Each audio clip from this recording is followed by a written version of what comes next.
बिस्मिल्लाहिर्रहमानिर्रहीम। अल्लाहुम्मा सल्लि अला मुहम्मद व अला आलि मुहम्मद। अस्सलामु अलैकुम वरहमतुल्लाहि वबरकातुहू। अक्सर लोग ये कहते हैं कि हम दरूद इब्राहिमी पढ़ते हैं मगर हमें कोई रूहानी फ़ायदा, सुकून या फैज़ महसूस नहीं होता। दरूद पाक सिर्फ़ ज़ुबान से पढ़ना काफ़ी नहीं, दिल से पढ़ना, ध्यान से पढ़ना और अदब से पढ़ना असल राज है। अगर हम सिर्फ़ ज़ुबान से दरूद पाक पढ़ रहे हैं और दिल हमारा कहीं और है तो दरूद सिर्फ़ आवाज़ है, नूर नहीं। दरूद पाक एक मुसलसल रूहानी सफ़र है। बाज़ लोगों को फ़ायदा दिनों में, बाज़ को महीनों में और बाज़ को सालों बाद नज़र आता है। लेकिन याद रखिए, हर दरूद पाक लिखा जा रहा है, जमा हो रहा है। एक दिन वो ख़जाना हमारे दिल, ज़िंदगी और आखिरत को रोशन कर देगा।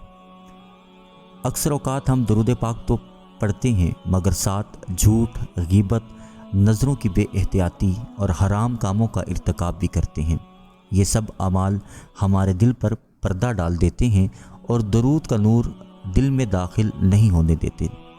रसूल पाक सल्लल्लाहु अलैहि वसल्लम ने फरमाया, जिस्म में एक गोश्त का टुकड़ा है, अगर वो दुरुस्त हो जाए तो सारा जिस्म दुरुस्त हो जाता है, और वो दिल है। अगर आप दरूद इब्राहिमी काफ़ी अरसा से पढ़ते आ रहे हैं तो इसको पढ़ते रहें, रुके मत। ये दरूद आपके हक़ में दुआओं का ज़ख़ीरा बन रहा है। नीयत दुरुस्त करें, गुनाहों से बचें, दिल से पढ़ें, सब्र रखें। इंशाअल्लाह ऐसा वक्त आएगा जब आप ख़ुद कहेंगे, ये दरूद ही मेरी ज़िंदगी का सबसे बड़ा ख़जाना है।